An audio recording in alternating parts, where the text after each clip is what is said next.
पहाड़ियों में खुदाई के दौरान कुछ मूर्तियां भी निकली हैं। यहाँ कालेश्वर मठ में नटराज की मूर्ति स्थापित है। आपको दिखाएंगे कि जो यहाँ पर खुदाई के दौरान प्राप्त हुई है। यहाँ भी जोत जलाई जाती है। नटराज भी भगवान शिव का रूप है और नटराजन शिव यहाँ पर विराजमान है। और आपको बहुत कम ऐसे स्थान दिखाई दिए होंगे जहाँ पे स्वयंभू माता पार्वती का भी स्वरूप होगा।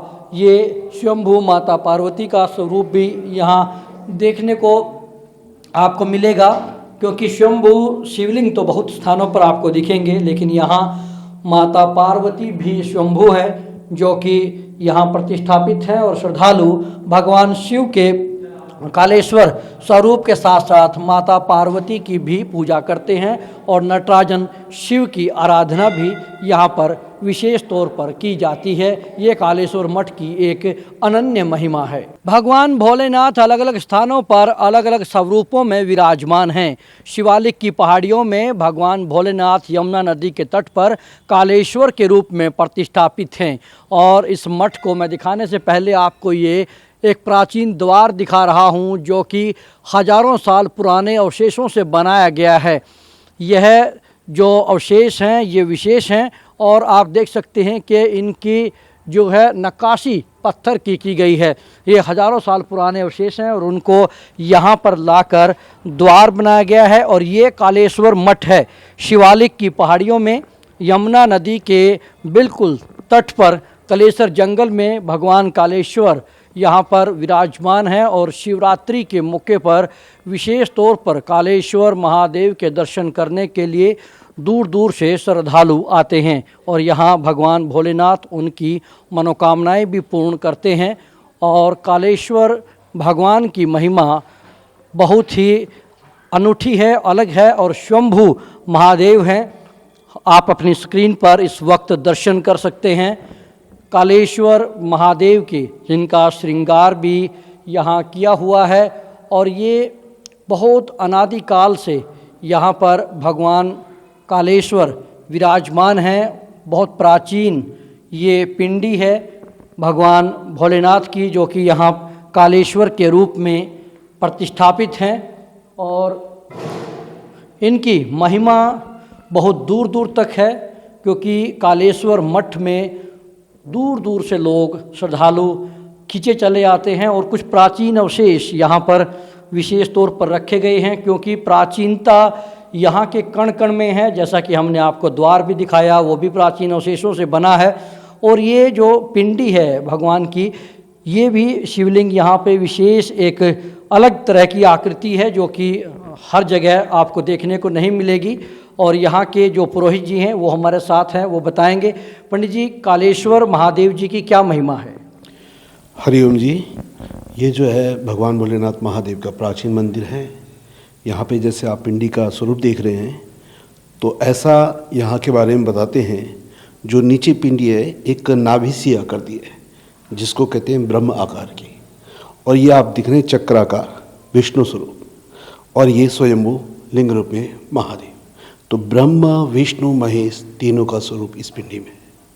बाकी यहाँ के इस इतिहास के बारे में ऐसा बताते हैं कि काल का नाम की महात्मा हुई इस स्थान में। उन्होंने भगवान भोलेनाथ महादेव का इस स्थान में घोर तप किया। तो कहते हैं उनके तप से प्रसन्न होकर भगवान भोलेनाथ महादेव ने साकार रूपी इस स्थान में उनको दर्शन दिए। उनसे पूछा, तुम्हारी क्या इच्छा है, वर मांगो, तुम्हारे तप से प्रसन्न है। तो कहते हैं भगवान ने उन्हें तथास्तु का आशीर्वाद दिया। और भगवान महादेव के अंतर ध्यान होते ही ये स्वयंभू पिंडी स्वयं अपने आप भू जमीन से निकली हुई पिंडी ये यहाँ पे आए। तो काल का नाम के महात्मा थे, कालांतर में उनके नाम से यहाँ कालेश्वर पड़ा है, कालेश्वर नाम पड़ा है महादेव का। और ऐसा भी यहाँ के इतिहास में आता है कि जब जो है पांडव जो है इस स्थान में आए थे, यहाँ पे आए थे जी, इन जंगलों में उन्होंने काफ़ी समय व्यतीत किया है, जो आप देख रहे हैं कालेश्वर के जंगल। तो कहते हैं कालेश्वर के जो जंगल है, इनमें जब उन्होंने वास किया, तो जब हस्तिनापुर से जो आए थे, तो भाइयों में एक मतभेद क्लेश सा था कि हमारे साथ ऐसा क्यों हुआ, ऐसा नहीं होना चाहिए था।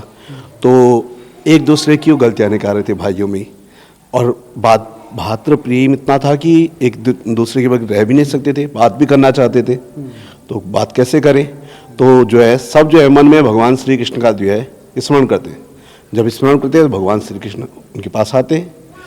तो सबकी जो मन की उत्कृष्टता थी भगवान समझ गए। तो भगवान उन पांचों भाइयों को लेके यहाँ पे आते इस स्थान, और यहाँ पे जो है पांचों पांडवों से भगवान का अभिषेक पूजन करवाते हैं। और पूजन करने के बाद जो उनके आपस के क्लेश थे उनका हरण हो जाता है। तो कहते हैं भगवान श्री कृष्ण कहते हैं जहाँ पे क्लेशों का हरण हो जाए वह क्लेश्वर महादेव, यहाँ की बड़ी महिमा। जहाँ कलेशों का हरण हो जाए वही कालेश्वर महादेव है। और आप देख सकते हैं कि श्रद्धालु यहाँ पर शिवरात्रि से पहले ही पहुँचने शुरू हो जाते हैं और शिवरात्रि पर विशेष यहाँ पर मेला लगता है और श्रद्धालुओं का तांता लगता है। सबसे बड़ी खास बात यह है कि इस सृष्टि के 3 मुख्य देव हैं, जिसमें भगवान ब्रह्मा, भगवान विष्णु और भगवान शिव, और इन तीनों का संगम भी कालेश्वर महादेव में देखने को मिलता है, क्योंकि नीचे नाभि से यहाँ पर शिवलिंग प्रकट हुए हैं जो कि ब्रह्मा की नाभि कही जाती है, नाभि कमल।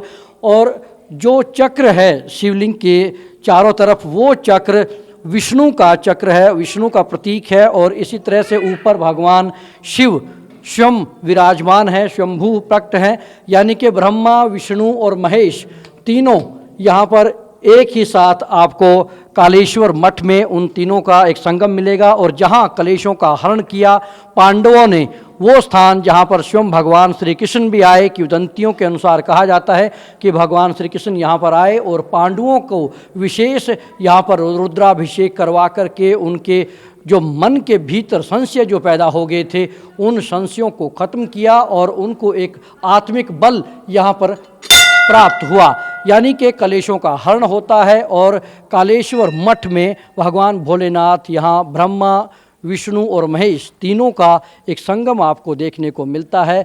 इस मठ में दूर दराज से श्रद्धालु पूजा करने के लिए आते हैं। रुद्राभिषेक का यहाँ पर विशेष महत्व माना गया है। ऐसे बहुत कम स्थान हैं जहाँ पर ब्रह्मा, विष्णु और महेश तीनों शक्तियों का सामंजस्य एक स्थान पर दिखाई दे, और साथ में ही बहती हुई यमुना नदी और कालेश्वर के ये जंगल, ये पूरी शिवालिक पहाड़ियाँ, क्योंकि भगवान शिव का स्थान है और आसपास शिवालिक पहाड़ियाँ हैं जो कि शिव के नाम से ही शिवालिक उनका नाम पड़ा है। तो कुल मिलाकर के कालेश्वर मठ आस्था का एक बड़ा केंद्र है, जहाँ पांडवों से लेकर के तमाम उसके बाद भी बहुत बड़े राजाओं महाराजाओं ने पूजा पाठ करके अपनी मनोकामनाएं पूर्ण की हैं। कैमरामैन राहुल धीमान के साथ Rajesh Chauhan, living India news, Kaleshwar, Yamunanagar.